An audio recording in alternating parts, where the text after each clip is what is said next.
શ્યામકુમારના નમસ્કાર. આજના વિડીયોમાં આપનું સ્વાગત છે. તો ચાલો દરરોજની જેમ આજે પણ મેળવીએ ઉપયોગી જાણકારી, પણ ચેનલને સબસ્ક્રાઇબ કરવાનું ભૂલતા નહીં.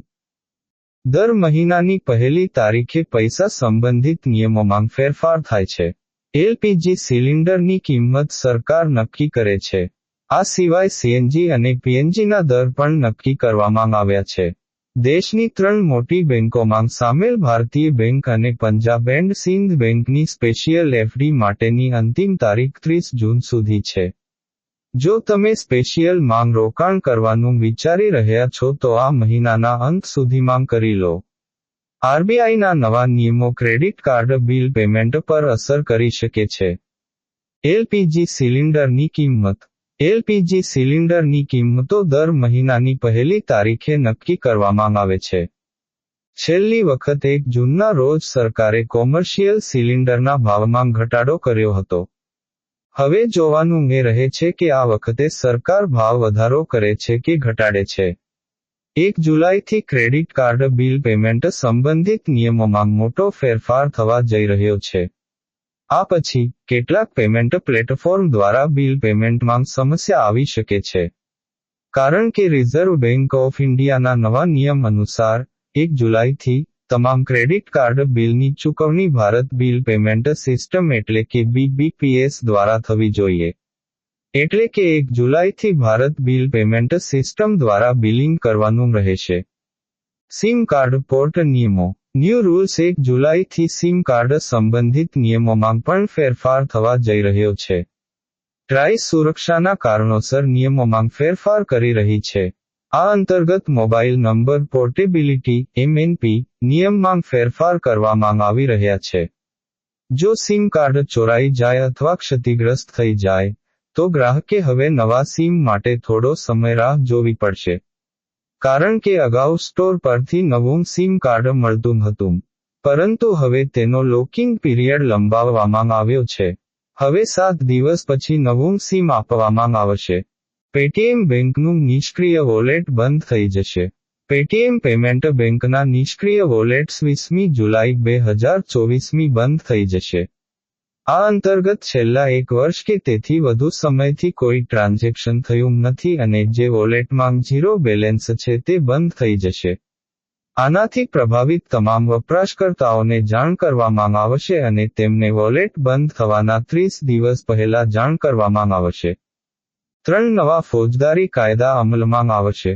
1 જુલાઈએ દેશમાં સૌથી મોટો ફેરફાર એ છે કે સજા આધારિત ન્યાય પ્રણાલી માટે જૂના ફોજદારી કાયદાની જગ્યાએ 3 નવા ફોજદારી કાયદા લાગુ થવા જઈ રહ્યા છે. 3 નવા કાયદા ભારતીય ન્યાય સંહિતા 2023, ભારતીય પુરાવા અધિનિયમ 2023 અને ભારતીય નાગરિક સંરક્ષણ સંહિતા 2023 છે. ઇન્ડિયન બેંક ખાસ ફિક્સ્ડ ડિપોઝિટ. ઇન્ડિયન બેંક ગ્રાહકોને ખાસ એફડી સ્કીમ ઓફર કરી રહી છે. જાહેર ક્ષેત્રની બેંક ઇન્ડિયન બેંક તેના ગ્રાહકોને 300 અને 400 દિવસની એફડી ઓફર કરી રહી છે. ઇન્ડિયન બેંકની વેબસાઇટ અનુસાર, તમે 30 જૂન 2024 સુધી ઇન્ડ સુપર 400 અને ઇન્ડ સુપ્રીમ 300 દિવસો નામની એફડી સ્કીમ્સમાં રોકાણ કરી શકો છો. આ ખાસ એફડી એ કોલેબલ એફડી છે.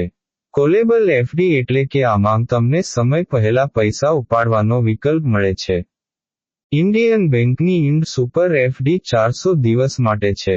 તમે આ સ્કીમમાં 10,000 રૂપિયાથી 2 કરોડ રૂપિયા સુધીનું રોકાણ કરી શકો છો. ભારતીય બેંકો હવે સામાન્ય લોકોને 7.25%, વરિષ્ઠ નાગરિકોને 7.75% અને સુપર વરિષ્ઠ નાગરિકોને 8.00% વ્યાજ ઓફર કરી રહી છે. ઇન્ડિયન બેંકની વેબસાઇટ અનુસાર, special term deposit product Ind super 300 દિવસ 1 જુલાઈ 2023ના રોજ લોન્ચ કરવામાં આવી હતી. તમે આ એફડી પર 300 દિવસ માટે ₹5,000 2 કરોડથી ઓછા રોકાણ કરી શકો છો. બેંક આના પર 7.05% થી 7.80% સુધીનું વ્યાજ આપી રહી છે. ભારતીય બેંક હવે સામાન્ય લોકોને 7.05%, વરિષ્ઠ નાગરિકોને 7.55% અને સુપર વરિષ્ઠ નાગરિકોને 7.80% વ્યાજ દર ઓફર કરી રહી છે. Punjab and Sind bank special FD scheme. Punjab and Sind bank તેના ગ્રાહકોને 222 દિવસ, 333 દિવસ અને 444 દિવસની વિશેષ એફડી ઓફર કરી રહી છે. આ વિશેષ એફડી પર મહત્તમ 8.05% વ્યાજ મળે છે. બેંકની વેબસાઇટ અનુસાર, બેંક 222 દિવસની એફડી પર 7.05%, 333 દિવસની એફડી પર 7.10% અને 444 દિવસની એફડી પર 7.25% વ્યાજ ઓફર કરી રહી છે. બેંક સુપર વરિષ્ઠ નાગરિકોને 444 દિવસની એફડી પર 8.05% વ્યાજ આપી રહી છે. ક્રેડિટ કાર્ડ બિલ ચૂકવણી, આરબીઆઈના નવા નિયમો. Reserve bank of India RBI ના નવા નિયમો 1 જુલાઈથી લાગુ થવા જઈ રહ્યા છે. ના નવા નિયમોને કારણે ક્રેડિટ કાર્ડ બિલ પેમેન્ટમાં કેટલાક ફેરફાર થશે. આ ઓર્ડર, જેમાં તમામ credit card payments Bharat bill payment system (BBPS) દ્વારા રૂટ કરવાની આવશ્યકતા છે, તે ફોનપે, ક્રેડ, બિલડેસ્ક અને ઇન્ફીબીમ એવેન્સ જેવા મુખ્ય ફિનટેક પ્લેટફોર્મને અસર કરશે. આરબીઆઈએ નિર્દેશ આપ્યો છે કે 1 જુલાઈથી તમામ ક્રેડિટ કાર્ડ પેમેન્ટ BBPS દ્વારા કરવામાં આવે. અત્યાર સુધી, ક્રેડિટ કાર્ડ ઇસ્યુ કરવા માટે અધિકૃત 34 બેંકોમાંથી માત્ર 8 બેંકોએ BBPS પર બિલ ચૂકવણી સક્રિય કરી છે.